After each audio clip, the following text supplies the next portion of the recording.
Hello and welcome to Talking Good Games match preview. West Ham United against Tottenham Hotspur on Sunday. It's a juicy one this weekend. Gonzo, as always, your thoughts on our opponents, please. Well, they're very naughty, of course, Tottenham, as we all know. Well, we've got to separate the team from the club. I think the club are in massive trouble. It has to be said. Because the stadium, which was a model built on so much corporate revenue, and certainly an NFL franchise being in there as well, and they would have liked to have had quite a chunk of that already paid off. I think the plan was to pay the £1 billion off pretty damn quickly. They actually had to borrow. They've got themselves in more debt with the government. They had to borrow, I don't know, 100, certainly over 100, between 100 and 200 million. So actually their debts have risen. So I think they're in a lot of financial trouble, really. I think they'll get out of it, don't get me wrong, but certainly the model of the club has changed. They ain't going out. It's a bit like Arsenal when they moved to the stadium. They couldn't buy any players for a while. I think this is going to mean that Tottenham can't do what they wanted to do, which is move to a big stadium and start bidding for people like Mbappe and Neymar and these players that go for the big bucks. So that's what I think of the club. The team, well, I mean, it's had a good result last night, that being said, but they would have hoped, they would have started dreaming at the start of the season, Geo, when they were up at the top, I think they would have been hoping that they could win the title. I don't think they would ever have considered at that point they might not even get Champions League football. So it's been a funny old season for them. I got them wrong. Well, I got Mourinho wrong. I thought they were in contention for the title back in October and November time. I thought they were looking like one of the best organised sides in the league with their sort of score then defend kind of thing. And they were doing it well. And Son and Kane were on fire. And their partnership was unbelievable. And I did genuinely look at them and think, you know, I thought at the time City were struggling. They were missing a little bit of sparkle. Liverpool had their injuries, they still do. But I thought there's an opportunity there for someone to go on and win the title. And I looked at Tottenham. I thought, well, hang about this. Mourinho might just do what he usually does, which is go in, get a short-term success, and then you worry about the long-term once everything turns a bit sour kind of thing. But he sort of gives you, it's almost like doping a little bit, Mourinho. You bring him in short-term, you get a nice little boost, and then you get rid of him, then you deal with the aftermath later on. And Harry Redknapp was a similar kind of manager. He used to go in, do well, leave, and then the club would be in a bit of a state. He'd leave a bit of mass destruction behind. But for whatever reason, it's just not happened. His tactics have not worked at Tottenham. They are one of the most boring sides in the league to watch. And I do think we, West Ham, are one of the beneficiaries of no fans. I'll tell you something, I think Tottenham benefit a lot more. I should say, I think Jose Mourinho benefits a lot more from fans, because I can't imagine those fans being happy to watch that type of football week in, week out. And they shouldn't be either, especially when you've got world-class players. You've got world-class attacking players, and they're probably doing more defensive actions than they are doing attacking actions in a game. It's not good enough. It's not good enough for Tottenham. Where they are, what they've done, they've grown organically. They've done really well to grow to this stage, and it was almost like, right, now we push on and go for the title. Actually, they've just come back down a couple of pegs, and it's just, for everything Levy's done right, he's done a hell of a lot wrong in the last 18 months, and it's not really good for them. Can they get Champions League football? I mean, it's pretty bad that this is now the aim, isn't it? They're 6 points off 4, sitting in 9th in the league with just 12 games or something left of the season. They don't get the qualification. Forget the Europa League thing, because they could still win that. Sure. But league-wise, couldn't they get top 4? No, they can't. For the same reason that I said Fulham and Sheffield United won't get out of their predicament, because you're relying on capitulation and bad form from people above you, and there are enough teams above them who can carry enough good form. I don't mean win every game, but enough good form to see them over there. It's a swing. You're asking for a swing, aren't you? You're asking for you to pick up those, and also not just that, for you to pick up those points, and then no one else above to be doing the same or to match you. Well, at least 4 are going to at least match them. They're not going to, where are they? 9th. Yeah. So what they're relying on is 8. It's not even 8, is it? No, it'd be at least 5 not matching that. That's not going to happen. They won't do it now. No, I don't think they will either. They just don't look. They look like a bit of an organised mess at the minute. I say organised mess. They don't even look organised. They're just a bit of a mess. The fear factor in that team had at one point in the season has gone completely. Nobody's that worried about playing Spurs at the minute. They shouldn't be neither. But where's it gone wrong for them this season, Gonzo? Is it purely down to the manager? I mean, where's it gone wrong?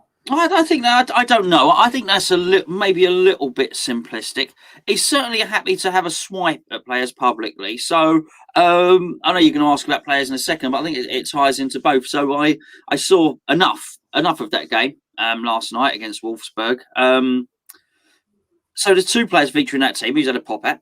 And obviously one of them is Dele Alli, who we know, who actually played very well last night, by the way. I mean, really, really best I've seen Dele Alli in a long, long time, which is a bit of a worry. And of course, Gareth Bale as well. But it coincided. It was quite funny, me looking at the game, and it coincided with me listening to what David Moyes had to say about the mentality of the West Ham team and the team spirit of the West Ham team. And it's something I allude to in my video tomorrow, which is why I think Haller and Felipe Anderson, that Moyes wanted to get rid of them, because everyone not only worked really hard, is seen to be working really hard, and everyone is as a unit. And I've seen it a couple of times where we've scored goals and the team have run to celebrate with the substitutes.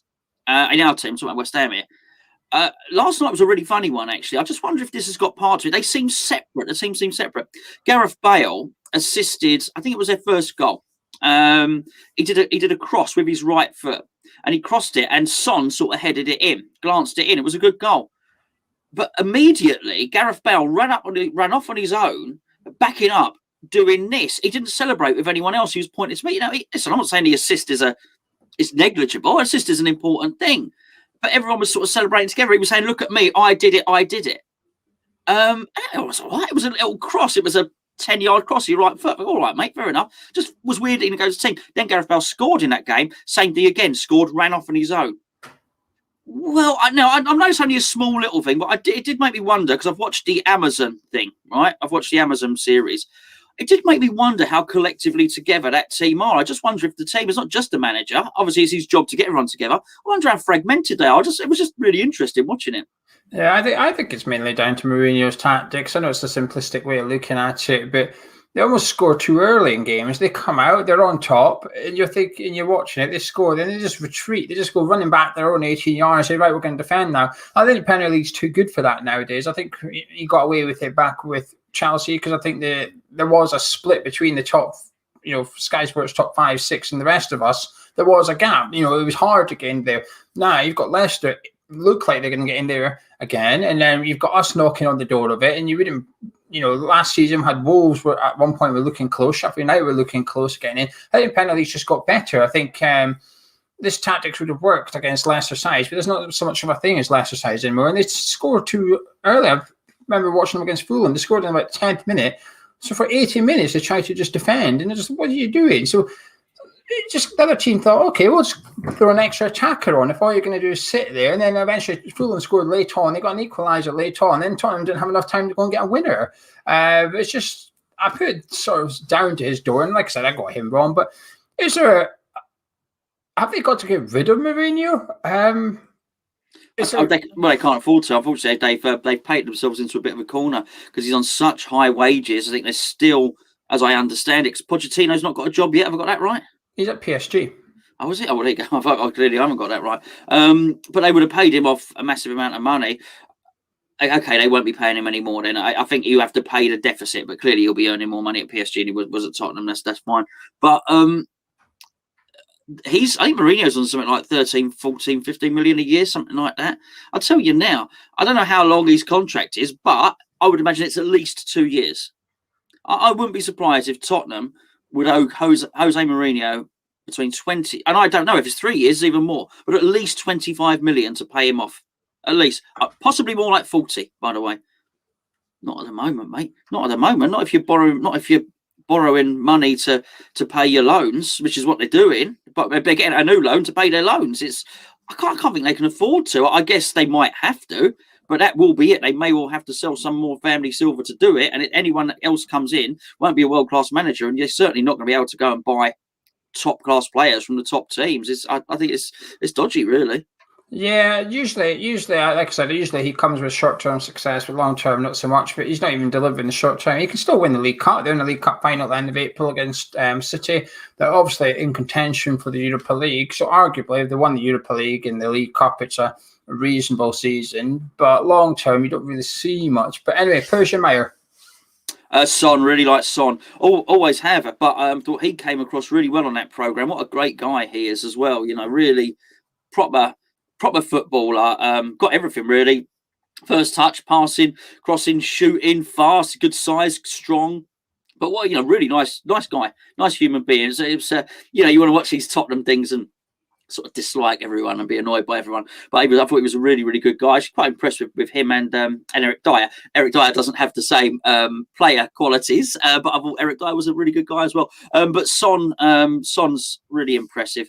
Dele Alli is a worry because he's a good player, and I watched that game. Now that Wolfsburg game, for anybody that didn't watch it, it should have been 5-3 really in total. It was 4-1, but it should have been 5-3. But then again, that game against Sheffield United perhaps shouldn't have been 3-0. But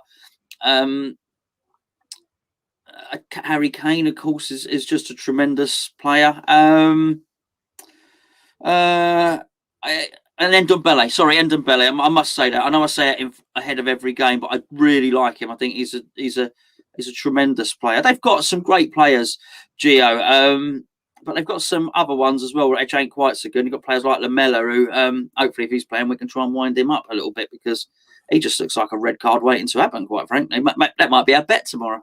Yeah, well, the Goulian's impressed me when he's come in the summer playing at left back, and I think he might be back for our game on Sunday. I think he's looked really, really good going forward. Son's world class, Kane's world class, and this season, like I said in the last preview, I think Kane's creativity is what's impressed me the most about him this season, rather than him sticking the net. Him playing almost like a number 10 role at times, coming deep, getting the ball, turning, finding Son.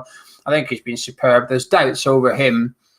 His fitness for Sunday. He didn't travel last night, but I think they think he's going to be okay for Sunday, which is bad news for us. It'd been handy if he wasn't playing anyway. But there's one or two players on that team. They're not quite good enough for a side in Champions League. I think there's question marks over Hugo Lloris at the minute. I think Højbjerg's been fantastic. I think he's been a superb signing for them in there. But I've never been a big fan of Sissoko. Runs around a lot, but I've never been convinced by him. Harry Winks is gone off a cliff. I thought he looked really, a couple of years ago, I think he looked superb, but you look at him now and he's just gone backwards. But anyway, let's talk about West Ham, Gonzo. Michail Antonio is back. That's all the team news, really. Same squad as we had last time, plus Michail Antonio, who's been in training this week. Before we get on to Antonio, would you keep the formation the same? Played 3 at the back against Sheffield United. Would you stick with that? Yeah, I would stick with that, actually. I think that's served. It cured a lot of little temporary problems that we had due to injury and not suspension, but due to injury. It solved a lot of them. So yeah, you got to keep it the same, really. I completely agree. Would you change any of the personnel in the back 3 and your wing backs, I guess? No, I wouldn't. And I was so delighted to hear Ben Johnson speaking. I like to hear him speak all the time, actually. I like him. I do. I might say I've got to say it against right backs, but there's a right back, although he had to become a sort of left wing back. But I really like him. He's so mature and so positive and solid. Another, you can't have too many of them. It's like Declan Rice. You cannot have too many solid characters. I really like to see it. So yeah, he's in, and as is everybody else. And we know that Jose Mourinho. I'd like to see Diop play and have a good barnstormer against Jose Mourinho because we know he likes him, Yeah, I completely agree. I would stick with the same back 3, the wing back same centre midfield. I guess the only question mark is what we're doing with the front 3 then. Bowen, Lanzini and Lingard started the last game. Now got Antonio back. Ben Rama was on the bench. Fornals was on the bench. I think they'll have to stay on the bench, mate, really. Would you keep Antonio on the bench as well? I would, because I think it's a hell of a weapon for us. I also think this is I quite like this. Mourinho wants to have loads of people at the back, and it's quite rare, Gio, that we do these build-ups, and I've watched the team play so I do have the benefit of that. And I was watching, I'm thinking, actually, I would quite like this. I would quite like all these defenders to have almost nobody to mark and be stood there thinking, where's the striker? Now, if it was any other manager, you'd think they would change it. But we're for once, we're keeping someone else guessing. I guess Mourinho is going to be thinking, are they going to play the same way or are they going to draft Antonio in? Because I guess they would look at Antonio as for us as the same way we might look at Kane for them. I know it's a difference in quality, but you know what I mean in terms of importance. So I think that's going to be really interesting, Joe. And I think I would like to keep Antonio on the bench. for the reason that I said tactically, for the second reason that actually we played bloody well, and I wouldn't particularly want to change it, and for the third reason, actually it would be a hell of a thing to have Antonio off the bench if the game needed changing at the point where we might have, I say we might have softened them up. I'm hoping anyway, to actually unleash the beast, so to speak, mate. Yeah, I would keep Antonio on the bench as well. I think this is the first time in a long time he's come back from injury, and I've thought he doesn't go straight into the 11. We've even considered shoehorning an 80% fit Mikel Antonio in because we were desperate for something. This is the first time in a long time I don't feel desperate at all. I feel quite comfortable, actually. And I too would start him on the bench. However, I would make one change. I wasn't overly convinced by Lanzini's performance against Sheffield. I thought it was decent, and that was it. And this was against a team bottom of the league. I expect big performances. I thought we got a big one from Bowen, we got a big one from Ben Johnson, but I didn't feel we got a big enough one for Lanzini to sort of keep his shirt going into this game. So then that throws up the question, well, who do you put in? And it's 50-50 between Fornals and Ben Rama, really. And you put in Fornals for the work rate and the sort of discipline off the ball.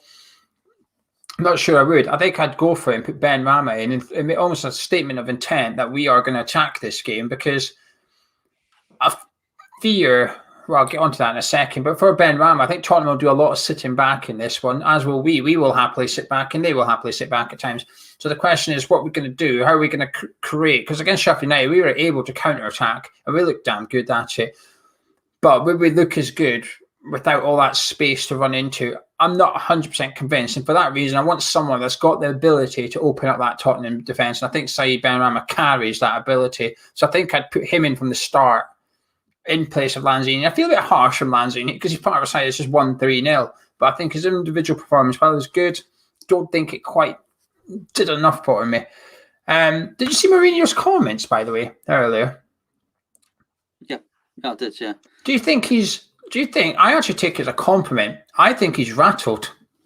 Mate, this is what I talk about tomorrow. That's exactly what I said. I complete my words exactly, completely and utterly rattled. What did I say? I didn't say defensive. I was actually for him to go on the offensive. They're, damning us with faint praise, calling us, inaccurate. I don't want to go too much there, but inaccuracies about we haven't had fixture congestion and they have, and they've got injuries. And oh, mate, this is schoolboy stuff. It's not even particularly convincing mind games. It sounded it was the mind games of a desperate man. I thought, Gio, really. Yeah, I completely agree. I think he fears us. I think he's looking at this fixture. I mean, there is, when he talks about fixture congestion, I think it's because he is coming off the back of a Europa League game, which he probably could have done without ahead of Sunday's game. He's probably like, oh, crikey, I've had to leave Kane behind. I've not been able to train properly. Come up against a side really efficient from set pieces. We've not been able to get on the training park and get ready for these set pieces. Who's marking who? We could have done with spending an extra couple of hours watching someone representing Craig Dawson, someone representing Thomas Souček and stuff. He doesn't have that time. So I took it as a massive compliment that Jose Mourinho is completely and utterly rattled ahead of this game. I don't think he's feeling good at all whatsoever. I think he's probably thinking, crikey, I could do without this match. And my one concern I've got, and this is why I put Ben Rama in,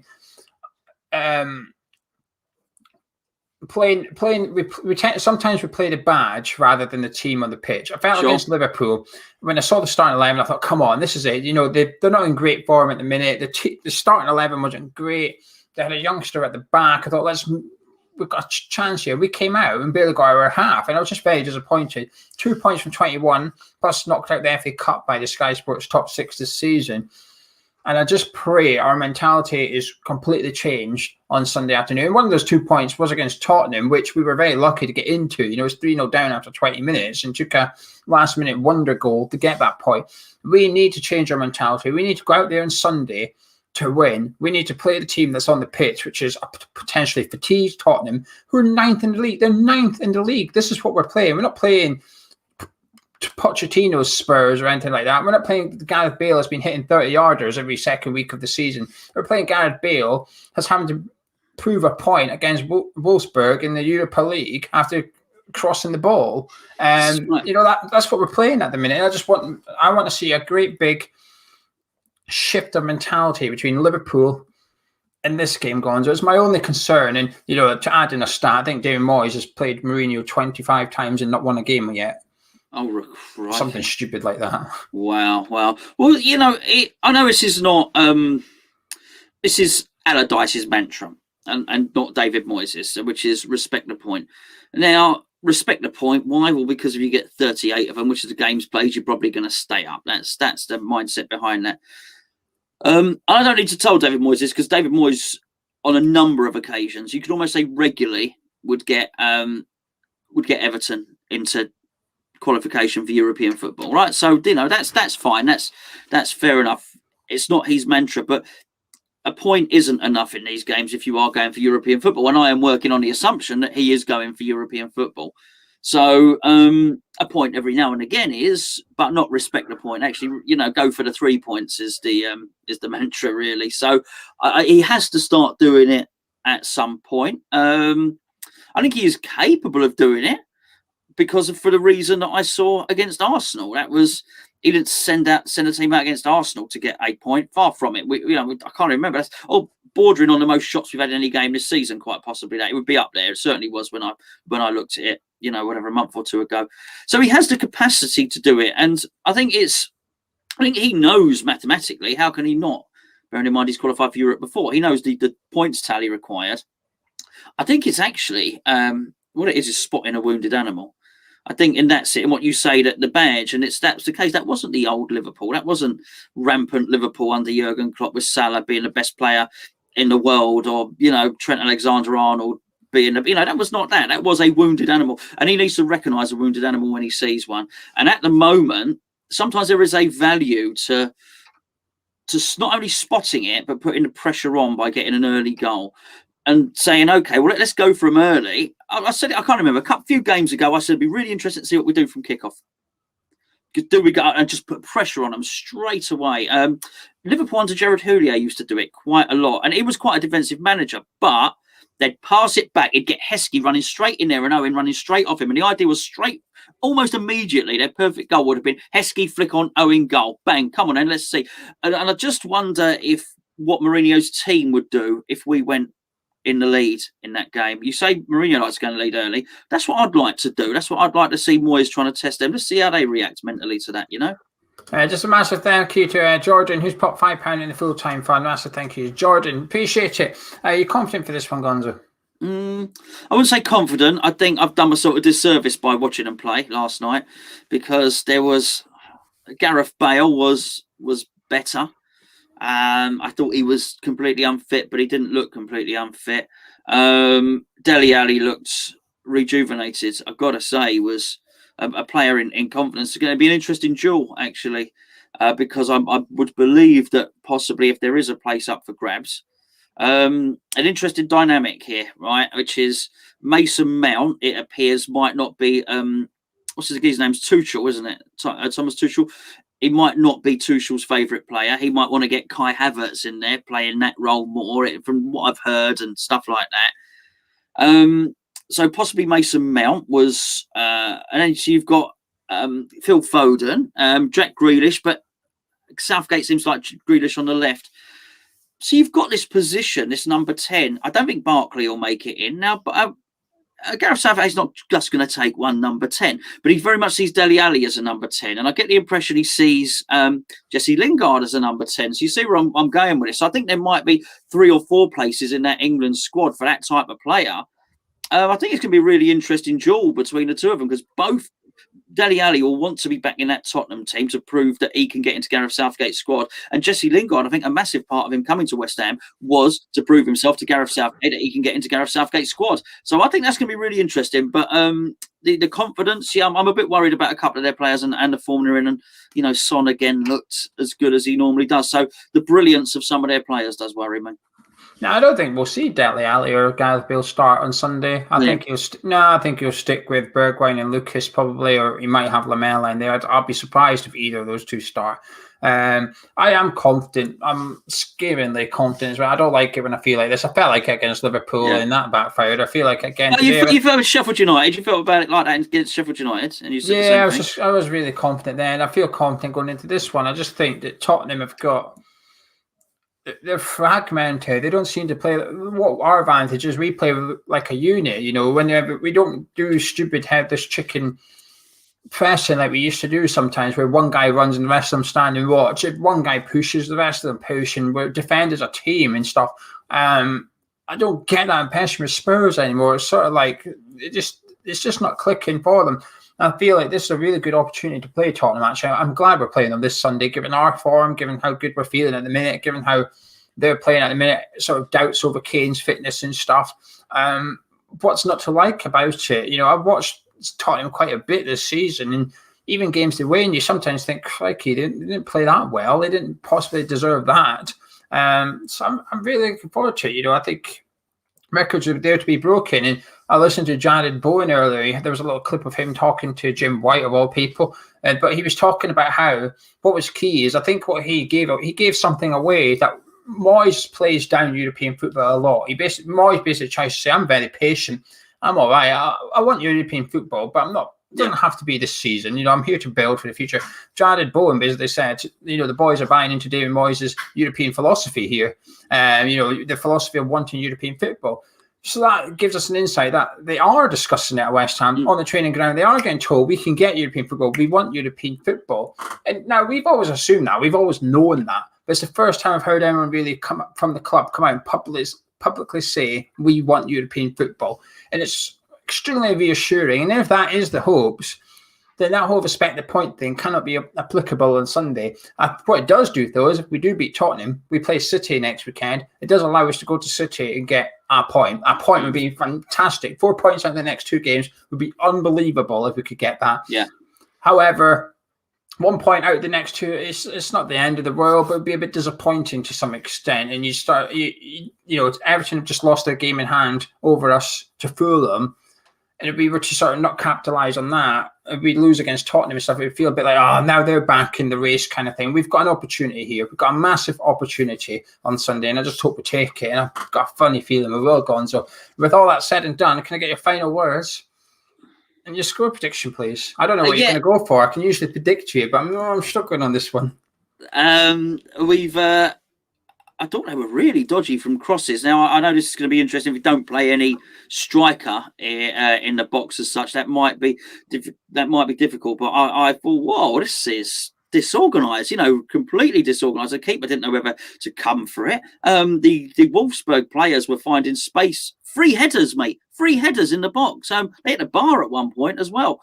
I was looking at it, thinking, and I'll be honest, I don't look at games tactically through that prism that often. I just don't, but even I saw it, So I remember watching it thinking, I bet they're having a field day here. I bet David Moyes is working it out. So you get crosses over this. And I bet old Paul Nevin is scribbling down some set pieces and some stuff like that. So I think that's going to be really interesting. I do think it's going to be key. I can't quite shift West Hamitis from my mind though, mate. And I think some of the players that I've seen play, that they actually did look good, Tottenham. I think it might be 1-1. See, when you're talking about headers, I thought you were saying we were giving Sheffield United a lot of free headers last weekend, which we were. And obviously Harry Kane is unbelievable at heading, so we'll let him head the ball at our goal. We will concede. He's better in the area than what McGoldrick and McBurney are. So am I. But the thing is, I'm just not convinced Harry Kane's fit enough. Even if he does start, I'm not convinced, because they would have taken him for the bench at least on Thursday if he was fit enough for that. So I just think they're trying to keep it hush-hush at the minute. I wouldn't be surprised if he's not there. But I'm feeling good. Gonzo. I'm going to go 2-1 West Ham. I'm feeling 3 points on Sunday in our cup final and all that. I'm feeling good. But anyway, it's an early one, Gonzo. It's 12 o'clock kickoff on Sunday, which means we will be live at 10:55 a.m. That's what's that 5 o'clock Patreon breakfast? Yeah, we're gonna have to be really early for the Patreon. But might have to do one tomorrow night or something and give them like an evening show ahead of the game. Yeah, supper, Patreon supper. We're gonna have to improvise for that. Anyway, if you've enjoyed this preview, do drop a like on Skype if you're around here. Myself and Gonzo will be live at 10:55 a.m. on Sunday when the team news comes out and all that good stuff. We'll take a look at both sides. I'll look at the game, a little bet giveaway maybe. So join us at 10:55. Gonzo, I'll see you in a bit. See you later.